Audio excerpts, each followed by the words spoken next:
नमस्कार मेरे प्यारे भाइयों, मेरे परमात्मा के प्यारे जीव हंसों।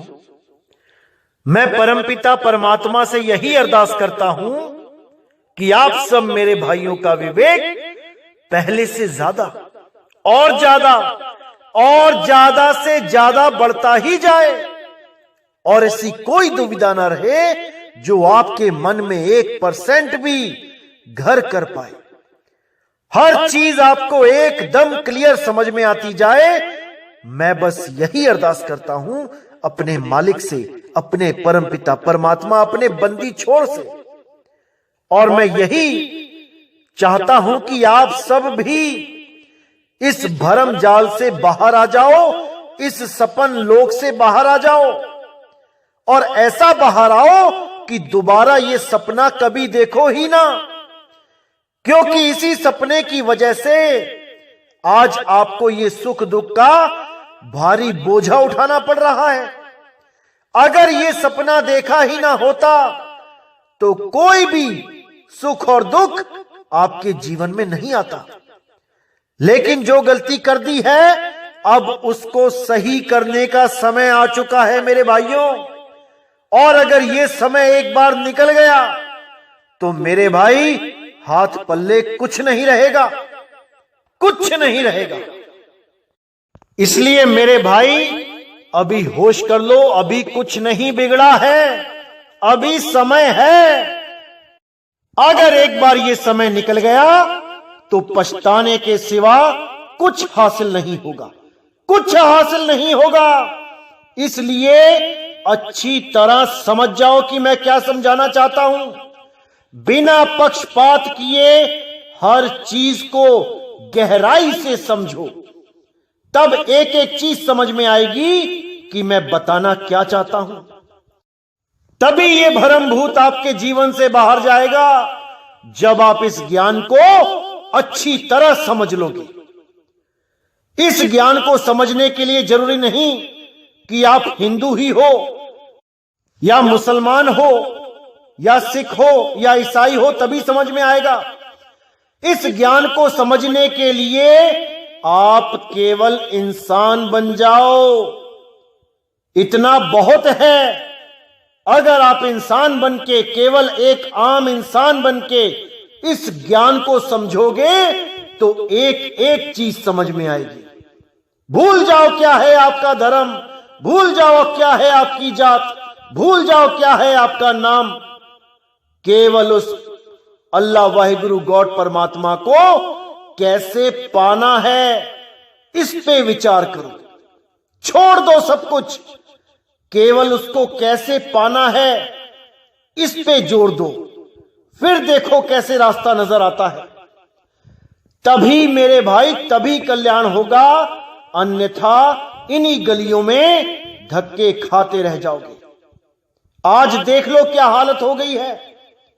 ये जो गुरु बैठे थे, जो कहते थे कोई भी बीमारी हो हमारे पास आओ, हम टीबी ठीक कर देंगे, हम कैंसर ठीक कर देंगे, हम ये ठीक कर देंगे, हम वो ठीक कर देंगे, आज लंबे लंबे पर्चे निकाल के बैठे हैं कि भाई कोई मत आना, कोरोना वायरस जानलेवा है, हमारे पास मत आना। ये एक बार बला टल जाए फिर आ जाना भीड़ लगाने, दान चंदा देने, फिर हम मना नहीं करेंगे। लेकिन अभी मत आना भाई, अभी कोई हमें हाथ मत लगाना, अभी कोई हमारे माथे मत टेकना, क्योंकि इन महाराज जी लोगों को भी मौत का खौफ हो गया है।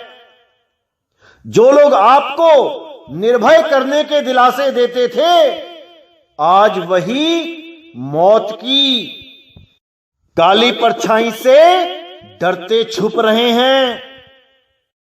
जो लोग आपको ये बोलते नहीं थकते थे कि घबराना मत मौत से, गुरु लेने आएगा, आज वही लोग आपके आश्रम आने पर प्रतिबंध लगा के बैठे हैं कि कोई ऐसा भगत ना आ जाए और हमारे पैर ना छू ले आके कि पता लगा हमें भी कोरोना वायरस हो गया। खुद को भरोसा नहीं है कि उनको उनका गुरु लेने आएगा कि नहीं। आपको भरोसा देने में लगे हैं कि आपको आपका गुरु लेने आएगा। मेरे भाइयों, अभी भी इन लोगों को पहचान जाओ। अब भी नहीं पहचानोगे तो कभी नहीं पहचान पाओगे। ये केवल झूठी दिलासा देते हैं, झूठी आशा देते हैं कि गुरु लेने आएगा। ऐसा कुछ नहीं होता भाई। उस गुरु की खोज करो जो डेथ बेड पर भी तुम्हारे साथ होगा, जो मृत्यु की शैया पर भी तुम्हारे साथ होगा, जो कभी नहीं कहेगा कि आश्रम मत आना, जो कभी नहीं कहेगा कि ये चेले तुम मेरे पास मत आना। तुम्हें चाहे कोढ़ हो जाए, तुम्हें चाहे कोरोना वायरस, छोड़ो कोरोना वायरस का बाप हो जाए, वो तब भी तुम्हें मना नहीं करेगा कि मेरे पास मत आना। उस गुरु से प्रेम करो। कौन है वो गुरु? शब्द गुरु है वो। वही शब्द गुरु है जो कभी किसी कोरोना वायरस से नहीं डरता, जो कभी किसी काल से नहीं डरता। इन गुरुओं की शरण में बैठे हो जो एक छोटे से वायरस ने ही हिला के रख दिए। इन लोगों पे आस लगा के बैठे हो जिनको एक छोटे से वायरस ने हिला के रख दिया। अभी समय है मेरे भाई, आंखें खोल लो, पहचान लो उस शब्द गुरु को, इससे पहले कि देर हो जाए, इससे पहले कि तुम्हारे प्राण पखेरु उड़ जाएं।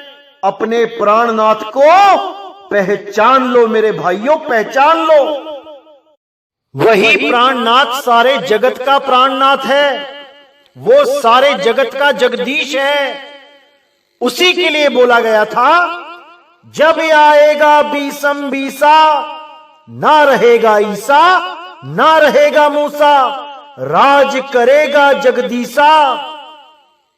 इसका मतलब यह है, साफ बोल दिया, साफ समझा दिया कोड में कि 2020 में ऐसा समय आएगा जब ईसा और मूसा, यानी कि शरीरों की बात हो रही है यहां पे, कि ऐसा ज्ञान चलेगा कि शरीरों के भेद को खत्म कर दिया जाएगा। ईसा मूसा के यहां ताले लग जाएंगे और राज करेगा जगदीसा। वो गुरु राज करेगा जो सारे ब्रह्मांड का गुरु है, जो शब्द गुरु है, जो कभी भेदभाव नहीं करता हिंदू मुस्लिम सिख ईसाई में। उस शब्द गुरु का राज होगा 2020 के बाद पूरे 1000 सालों तक, क्योंकि 2020 की परिस्थितियों के बाद इतना विवेकी हो जाएगा ये जीव कि अपना भला और बुरा पहचानने लगेगा। उसको समझ में आ जाएगा कि किसी धर्म से जुड़ने से मुक्ति नहीं होती, उस जगदीश को याद करने से मुक्ति होती है, जो सब धर्मों से श्रेष्ठ है, हर धर्म से ऊपर है। ये धर्म क्या होता है, मैं इसके ऊपर भी एक सत्संग करूंगा।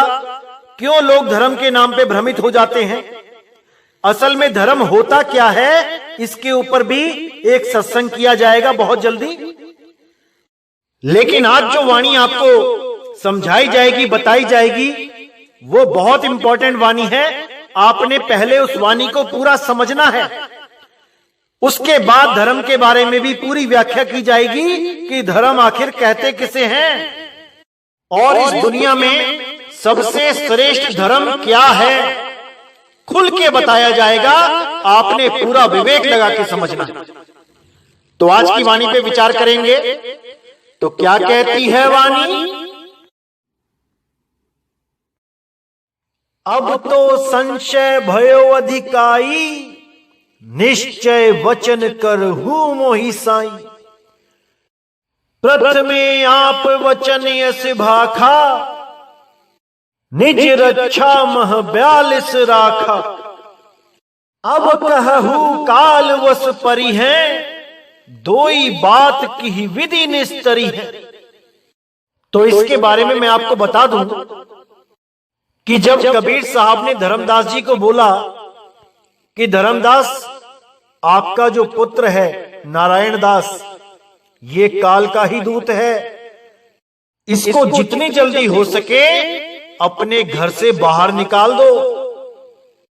तो जब ये बात धर्मदास जी ने सुनी कि मेरे घर में काल का दूत पैदा हो गया है, तो धर्मदास जी बेहोश होके गिर पड़े। तो जब उन्हें होश आया तो कबीर साहब ने उनको ढांढस बंधाया कि धर्मदास, तुम पुत्र मोह में इतने व्याकुल मत होवो, मैं तुम्हें वंश 42 का आशीर्वाद देता हूं। वंश 42 का आशीर्वाद का मतलब यह नहीं कि वंश 42 के गुरुओं का आशीर्वाद देता हूं कि सारे गुरु ही बन जाएंगे, सारे सतगुरु बन जाएंगे, ऐसा बिल्कुल नहीं बोला साहिब ने। साहिब ने यह बोला कि तुम्हें लगता है कि तुम्हारा इकलौता पुत्र है और वो तुम्हें छोड़ के चला जाएगा तो तुम्हारा वंश कैसे चलेगा। तो मैं तुम्हें वचन देता हूं कि तुम्हारे 42 वंश चलेंगे, यानी 42 वंश तक तुम्हारा नाम लेने वाला कोई ना कोई पैदा होता रहेगा तुम्हारे वंश में, और वो तुम्हारे नाम पे गद्दी बना के भी बैठ जाएंगे, गुरु बन के भी बैठ जाएंगे। लेकिन याद रखना धर्मदास कि उसमें भी काल अपना जोर चला लेगा। तुम्हारे वंश में भी काल के दूत आ जाएंगे और सारी जनता को गुमराह करेंगे। 52 अक्षरों से बने हुए नाम अपनी संगत में बांटेंगे और काल के मुंह में लेके जाएंगे। लेकिन जो विवेकी होगा वो उनके जाल से निकल आएगा और वंश को छोड़ के नाद पुत्र के साथ आ जाएगा। नाद पुत्र के ज्ञान को समझेगा। नाद पुत्र क्या होता है? जो कबीर साहब के मूल ज्ञान को समझ जाता है, जिस पर कबीर साहब दया करके अपना मूल ज्ञान समझा देते हैं, वो नाद पुत्र कहलाता है। जैसे बाबा नानक, धर्मदास जी, गरीबदास जी, दादू दयाल, संत भीखा नाभा, संत घीसादास जी और सतगुरु मदन साहिब जी, ये सब कबीर साहब के नाद पुत्र हैं। ये वंश नहीं है, ये नाद पुत्र हैं। तो वंश में जब काल के दूत घुस जाएंगे तो बहुत से लोगों को काल के मुंह में जाना पड़ेगा। जिसके पास विवेक होगा वो तो निकल आएगा, और जो अविवेकी होगा, जो 52 अक्षरों के 5 नाम को ही सत्य मान के बैठ जाएगा, वो काल के ही मुंह में चला जाएगा। तो इसीलिए धर्मदास जी ने यहां पे बोला कि मालिक आप क्या बात करते हो? पहले तो आपने वचन दे दिया कि मेरे वंश 42 चलेंगे, उसके बाद आप कहते हो कि उसमें काल भी आ जाएगा। तो ये दोनों बातें कैसे सत्य होंगी? ऐसे कैसे होगा? क्या होगा हमारा अगर ये दोनों ही बातें सत्य हो जाएंगी? तो इसलिए धर्मदास जी ने बोला कि अब तो संशय भयो अधिकाई, कि अब तो मुझे बहुत ज्यादा संशय हो गई है। निश्चय वचन कर मोहि साई, मुझे समझाओ, मुझे बताओ। प्रथमे आप वचन से भाखा, सबसे पहले आपने खुद ही वचन दिया कि वंश 42 चलेंगे। निज रक्षा महा 42 राखा, खुद ही बोल दिया कि मैं उनकी रक्षा करूंगा। अब कहे वो काल वश पर ही हैं, अब कह रहे हो कि वो काल के वश में आ जाएंगे। दो ही बात की विधि निस्तरी है। ये दोनों बात कैसे सही सिद्ध हो सकती हैं? बहुत विचलित हो गए थे धर्मदास जी उस वक्त, जब कबीर साहब ने बिल्कुल साफ कह दिया था कि वंश 42 में भी काल के दूत आ जाएंगे और वो दुर्गति होगी कि कोई नहीं बचा पाएगा उनको। क्योंकि मरने के बाद किसी को नहीं पता होता कौन कहां चला गया। सब गुरु यही बोलते कि हाँ जी सतलोक चले गए, हाँ जी आपका लड़का सतलोक चला गया, आपके पिताजी सतलोक चले गए। चाहे एक्सीडेंट हुआ हो, हालत खराब हो गई हो, मरते मरते मरते हुए लैट्रिन तक निकल जाती है, पेशाब निकल जाता है कुछ शिष्यों का, तब भी गुरु क्या कहता है? सतलोक चला गया। अरे क्यों मूर्ख बनाते हो दुनिया को?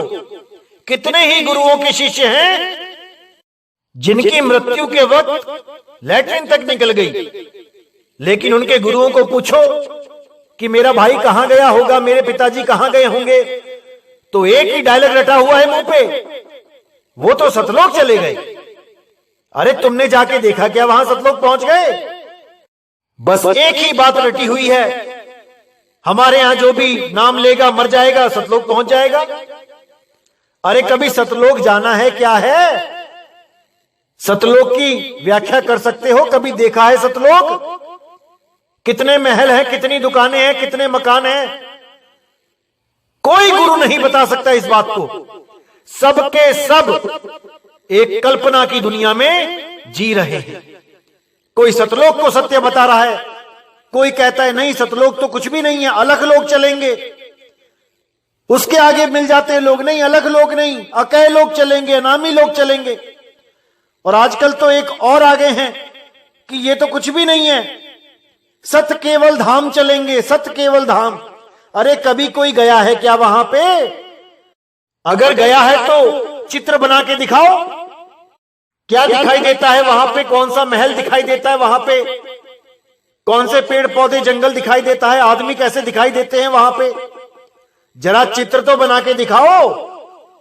या केवल किताबों में पढ़ लिया कि सतलोक कहते हैं परमात्मा की वाणी में, अलख लोक अगम लोक लिखा है तो बना दिया एक अलख लोक भी अगम लोक भी।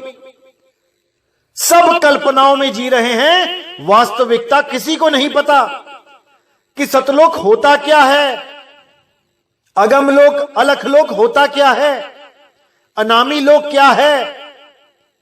इसीलिए साहिब ने बोला लोक अलोक शब्द है भाई, और जिन जाना तिन संशय जाई।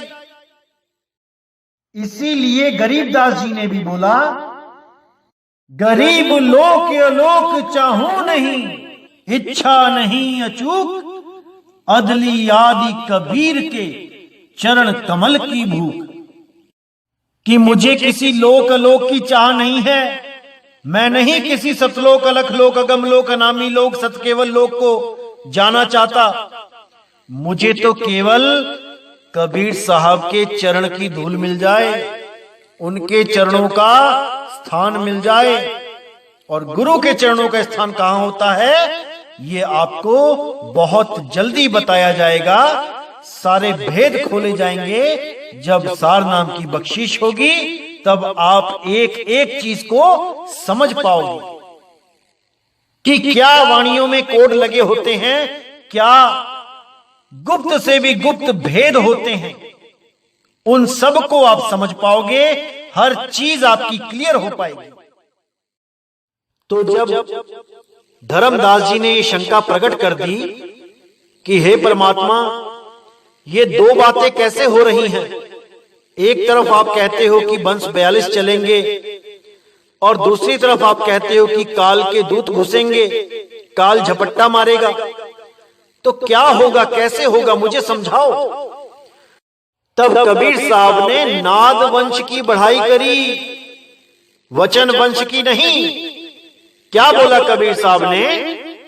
धर्मदास तुम चेतहु भाई, वचन वंश कहां देहु बुझाई।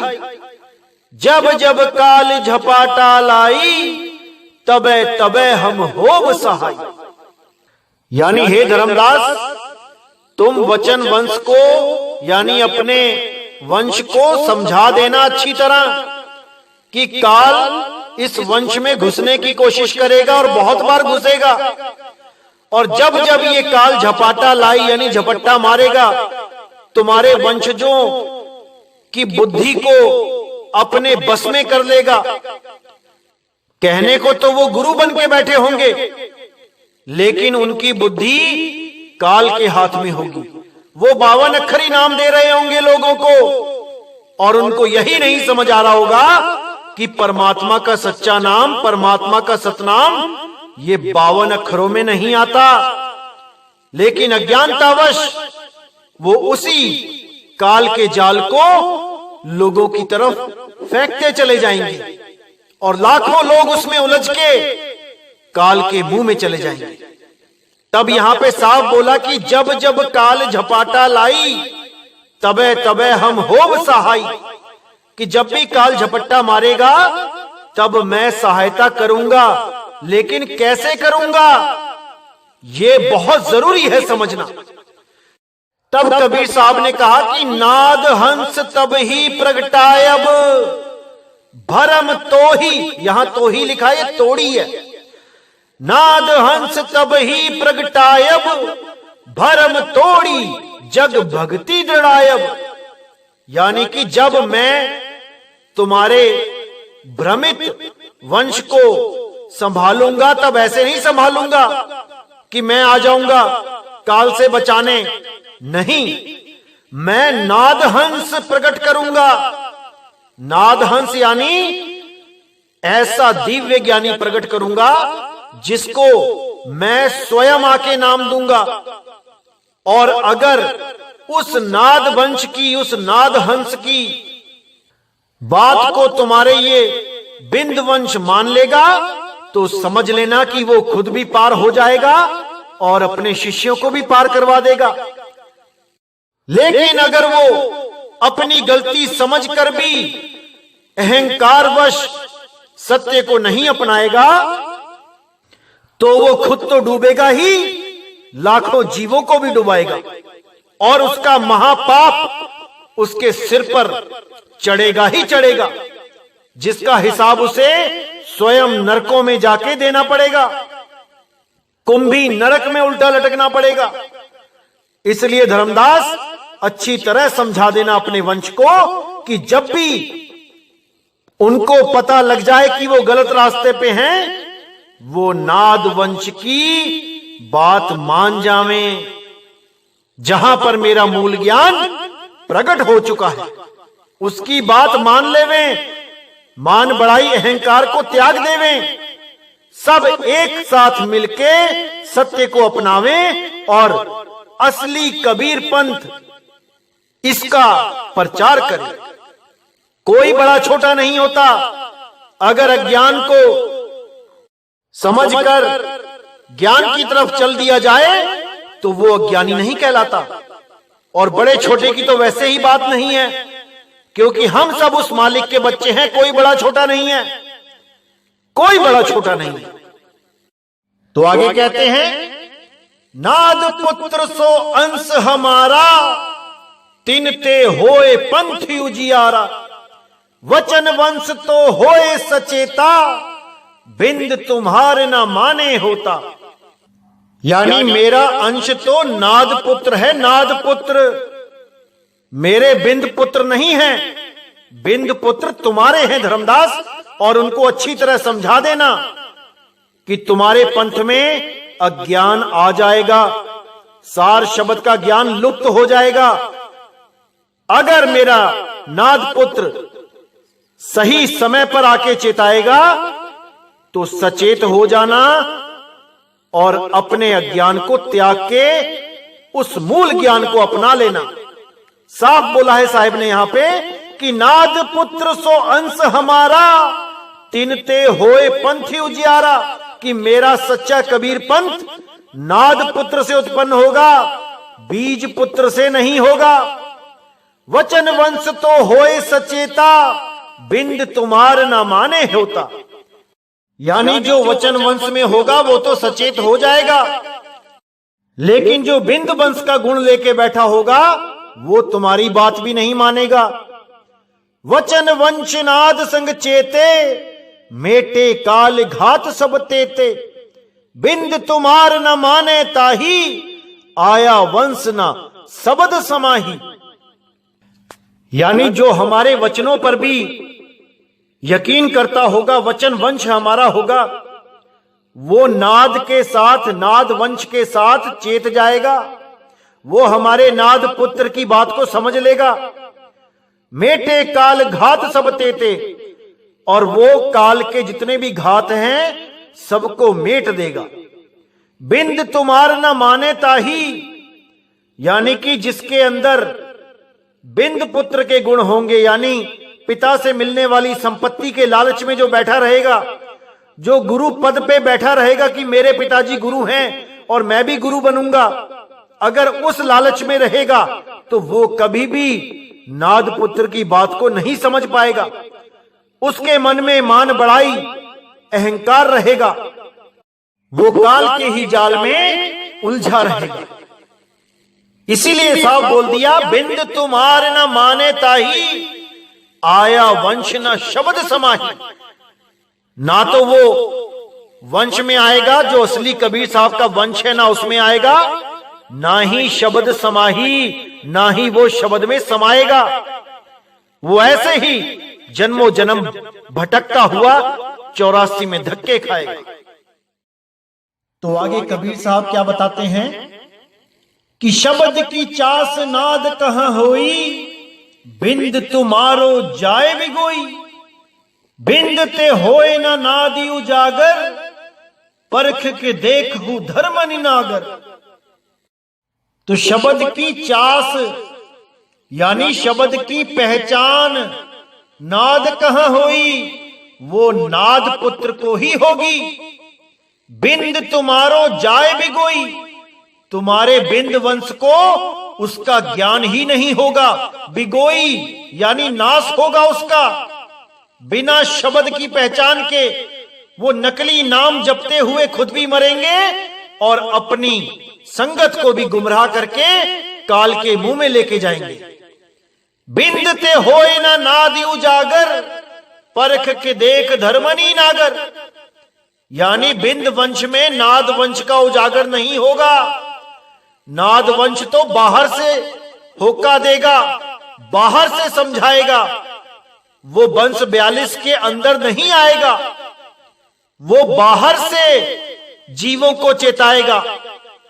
यानी वो किसी और पंथ से होगा, जहां पर कबीर साहब ने ही उस अखंड नाद का भेद बता रखा होगा। तो साफ बोल दिया, बिंद ते होए ना नादि उजागर, परख के देख धर्मनी नागर। इसको परख के देख लेना धर्मदास, इसको परख के देख लेना तुम, क्योंकि तुम्हारा वंश केवल मान बढ़ाई में ही, दौलत को इकट्ठा करने में ही अपना समय गवा देगा। वो समझ ही नहीं पाएगा कि वो अखंड नाद, अखंड शब्द क्या है, किसे कहते हैं। तो आगे कहते हैं, चारहु युग देख संवादा, पंथ उजागर कीनो नादा। कहां निर्गुण कहां सरगुण भाई, नाद बिना नहीं चल पंथाई। यानी चारों युगों में देख लो, नाद पुत्र से ही वंश चला है। बिंद वंश को प्राथमिकता नहीं दी गई है। जहां पे भी शब्द का उजागर हुआ है, पंथ का उजागर हुआ है, वो नाद पुत्र ने ही किया है। कहां निर्गुण कहां सरगुण भाई, नाद बिना नहीं पंथ चलाई। कि चाहे वो निर्गुण का ज्ञान बोले, चाहे सरगुण का बोले, लेकिन नाद के बिना पंथ नहीं चलेगा। नाद के बिना उसका भेद नहीं मिलेगा। धर्मनि नाद पुत्र तुम मोरा, ताते दीन मुक्ति का डोरा। यही विधि हम 42 तारे, जबे गिरे वह तबे उबारे। तो यहां पे साफ बता दिया कि धर्मदास तुम भी मेरे नाद पुत्र हो, क्योंकि मैंने तुम्हें शब्द के द्वारा अपना पुत्र बनाया है। धर्मनि नाद पुत्र तुम मोरा, ताते दीन मुक्ति का डोरा। इसीलिए मैंने तुम्हें मुक्ति का डोरा यानी वो सार शब्द की अखंड नाद का भेद बता दिया है। और तुम जिसको भी वो भेद बताओगे, वो उसी डोर पर चढ़ के मुझ तक पहुंच जाएगा, वो अपने सत्य नाम तक पहुंच जाएगा। यही विधि हम 42 तारे, जबे गिरे वह तबे उबारे। इसी प्रकार मैं इन 42 को तारूंगा, लेकिन अगर ये मेरे मूल ज्ञान को समझेंगे तो, और कैसे समझेंगे, जब ये नाद पुत्र की शरण में आएंगे। अगर नाद पुत्र की बात को ये नहीं समझ पाएंगे तो ये काल के ही मुंह में जाएंगे। साफ बोला, जबे गिरे वह तबे उबारे। यानी कि पूरा इशारा कर दिया है कि वो गिरेंगे। उनको सतगुरु मत समझ लेना, क्योंकि सतगुरु कभी गिरता नहीं है। लेकिन 42 वंश में साफ बोल दिया कि जबे गिरे, यानी जब भी वो अपने पथ से गिरेंगे तब उनको उठाने के लिए, सही मार्ग दिखाने के लिए मैं अपना नाद पुत्र भेजूंगा। अगर वो उस नाद पुत्र की बात को समझ लेंगे और उठने के लिए तैयार हो जाएंगे, तब तो समझ लो कि मैं उन्हें उठा लूंगा, उनको उबार लूंगा। अगर वो अपनी मान बढ़ाई में फंसे रहेंगे तो उनको काल जाल में जाने से कोई नहीं रोक पाएगा। नाद वचन जो बिंद ना माने, देखत जीव काल घर ताने। और वंश जो नाद संभारे, आप तरे ओ जीव ही तारे। कहां नाद कहां बिंद रे भाई, नाम भक्ति बिन लोक ना जाई। कितना क्लियर कर दिया आप साहिब ने यहां पे कि नाद वचन जो बिंद ना माने, कि नाद पुत्र की जो बात वो बता रहा होगा उसको अगर ये बिंद वंश नहीं मानेगा, ये जो गुरु बन के बैठ गए हैं ये अगर नहीं मानेंगे तो देखत जीव काल घर ताने, तो देखते देखते ही इनका जीव काल के घर पहुंच जाएगा और ये काल के जाल में, 84 के जाल में उलझ जाएंगे और 84 लाख जन्मों को भोगते और दुख पाते रहेंगे। और इनके जो चेले होंगे, जो शिष्य होंगे, वो भी गुरु के पीछे नकली नामों को जपते हुए पहुंच जाएंगे, वही 5 नाम जपते हुए पहुंच जाएंगे और महा दुख पाएंगे। तो आगे कह दिया, और वंश जो नाद संहारे, आप तरे औ जीव ही तारे। यानी और वंश, कबीर वंश के अलावा और भी जो वंश चल रहे हैं उसमें भी अगर वो नाद पुत्र को समझ जाते हैं, उसकी बात को समझ जाते हैं, और वंश जो नाद संभारे, यानी नाद पुत्र के द्वारा जो बाकी वंशों में जो अज्ञान है उसको संभाल लिया जाएगा, उसको संवारा जाएगा, तो आप तरे और जीव ही तारे। तो वो लोग जो गुरु बन के बैठे हैं वो भी तर जाएंगे और अपने शिष्यों को भी तार लेंगे। लेकिन अगर वो नाद पुत्र की बात नहीं समझेंगे, मान बड़ाई अहंकार में फंसे रहेंगे, तो गुरु क्या और चेला क्या, दोनों को ही 84 में जाना पड़ेगा, दोनों को ही गर्भ जून में जाना पड़ेगा। इसीलिए साहिब ने बोला, कासे कहूं सब जगी अंधा, खेवन हार के गले में फंदा। कि ये जो गुरु बन के बैठे हैं, जो अक्षर का बोध ही नहीं है जिनको, जो पता नहीं क्या क्या नाम जपवा रहे हैं, जिनको आदि अक्षर का पता ही नहीं है, वो तक गुरु बन के बैठे हैं, तो उनके गले में भी माया का फंदा पड़ा है और उनके चेलों के गले में भी माया का फंदा पड़ा है। इसीलिए साहिब ने आगे बोला, कहां नाद कहां बिंद रे भाई, नाम भक्ति बिन लोक न जाई। भले कोई नाद पुत्र हो या भले कोई बिंद पुत्र हो, बिना सत्य भक्ति के वो लोक को नहीं जा सकता, मतलब अपने सत्य स्वरूप को नहीं प्राप्त कर सकता। ये इसलिए बोल दिया क्योंकि मदन साहिब का पंथ भी नाद पंथ है और उस पंथ में भी बहुत से महात्मा हैं, लेकिन अगर उनसे आप ज्ञान चर्चा करोगे, उनसे कुछ पूछोगे, तो हर महात्मा अलग अलग बात करता है। आप खुद नहीं समझ पाओगे कौन सत्य बोल रहा है, कौन असत्य बोल रहा है। इसलिए साहिब ने बिल्कुल क्लियर कर दिया कि केवल पंथ में होने से मुक्ति नहीं मिलेगी, कि आप मदन पंथ में आ गए तो मुक्ति मिल जाएगी, ऐसा नहीं है भाई। साहब बोला, कहां नाद कहां बिंद रे भाई, नाम भक्ति बिन लोक ना जाई।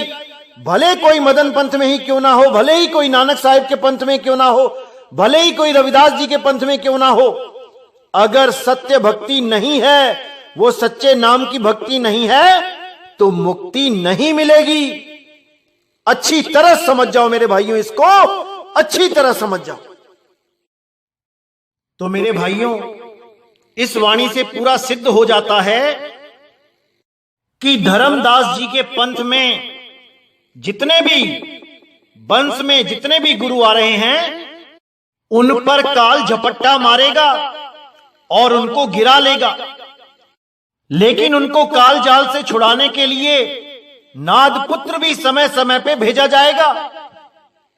अब ये उनके विवेक के ऊपर डिपेंड करता है कि वो नाद पुत्र को पहचानेंगे या नहीं, क्योंकि साफ बता दिया गया कि काल का जोर चलेगा और इस पंथ पर भी काल का पूरा प्रहार होगा।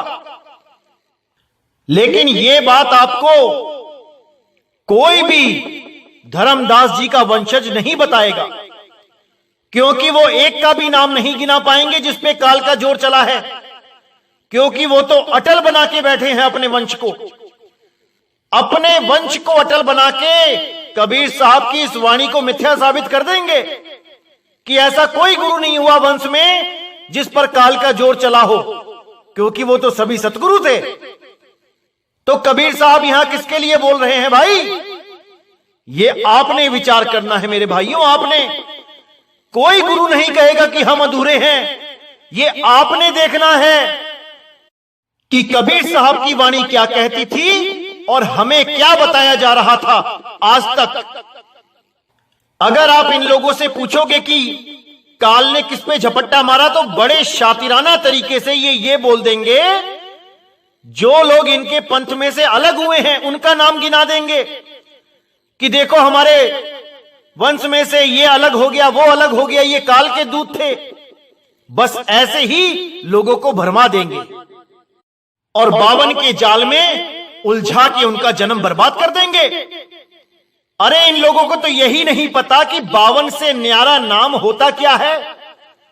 कबीर साहब ने 1000 जगह बोला, लेकिन ये अधूरे गुरु उनकी वाणी को समझ ही ना पाए और अपने मनमुखी नाम देते हुए लाखों लोगों का जीवन बर्बाद करते चले गए। लेकिन मेरे भाइयों, अब अपना जीवन बर्बाद नहीं करना है, पूरा विवेक लगा देना है, पूरी बुद्धि लगानी है कि क्या बताया जा रहा है। एक एक चीज को अच्छी तरह समझना है। यह जीव आपका है मेरे भाइयों, कल्याण आपने ही करना है। अगर आपने पक्षपात किया तो ये आपके अपने जीव के साथ पक्षपात होगा, किसी और के साथ नहीं। इसलिए मेरे भाइयों, एक एक शब्द को अच्छी तरह समझना है कि कबीर साहब ने कितना अनमोल ज्ञान हमें दिया और ये लोग हमें कैसे भरमाते रहे। इसीलिए मैं बार बार कहता हूं मेरे भाइयों, विवेक को जगा लो। एक बार विवेक जग गया तो आपको कोई भ्रमित नहीं कर पाएगा। इस दुनिया की कोई ताकत नहीं जो आपको दोबारा गर्भ जून में लेके आ जाए। अगर आपने अपना विवेक जगा लिया तो मेरे भाइयों, एक चीज और क्लियर कर देता हूं मैं आपको, क्योंकि बहुत से भाई मुझे पूछते रहते हैं, बार बार पूछते हैं कि हमें एक बात बताओ कि कबीर साहब ने 42 गुरुओं के नाम पहले से ही लिखे हुए हैं, पहले ही बता दिया था कि कौन कौन से गुरु आएंगे, तो ऐसा कैसे संभव हो सकता है? क्योंकि बीच में एक पीढ़ी ऐसी थी जहां पे पुत्र ही नहीं हुआ था, इसलिए किसी और को उस गद्दी पे बैठा दिया गया था। तो अगर कबीर साहब ने ऐसा कुछ परमानेंट अटल कोई आशीर्वाद दिया होता तो ऐसा बीच में टूट कैसे गया ये क्रम, कई लोग पूछते हैं। तो मेरे भाई, मैं आपको बताना चाहूंगा कि इसमें कोई बड़ी बात नहीं कि 42 नाम पहले से लिखे हुए हैं। अरे आप लिख लो, आप पहले से ही लिख लो अपने वंश में होने वाले बच्चों के नाम। आप 50 नाम लिख लो लड़कों के। अरे कभी ना कभी तो लड़का होगा आपके, जो भी लड़का होता जाएगा उसका नाम वही रखते जाना जो पहले से रखा हुआ है, आपने फिक्स कर रखे हैं जो। इसमें क्या बड़ी बात है? कुछ लोग तो इसी में महानता समझने लग जाते हैं कि पहले से 42 नाम लिखे हुए हैं। अरे भैया, तुम रख लो, तुम्हारे यहां भी तो लड़के हो रहे हैं, तुम भी तो आज इस दुनिया में आए हो तो अपने पिताजी से दादाजी से होके ही आए हो। ऐसे तुम लोग भी अपने बच्चों के नाम पहले से ही रखते चले जाओ, क्या दिक्कत है? तो ऐसे भी भरमाया जाता है लोगों को, लेकिन आपने इन चक्करों में नहीं पड़ना है, आपने मूल ज्ञान को समझना है। अगर आपने मूल ज्ञान को समझ लिया तो आपको इन नामों के चक्कर में नहीं पड़ना पड़ेगा। अरे 42 नाम छोड़ो, कोटि नाम संसार में, इनसे मुक्ति ना होए। समझो मेरे भाइयों, इसको समझो, क्योंकि अभी नहीं समझा तो कभी नहीं समझ पाओगे। हर चीज को अच्छी तरह गहराई से समझो।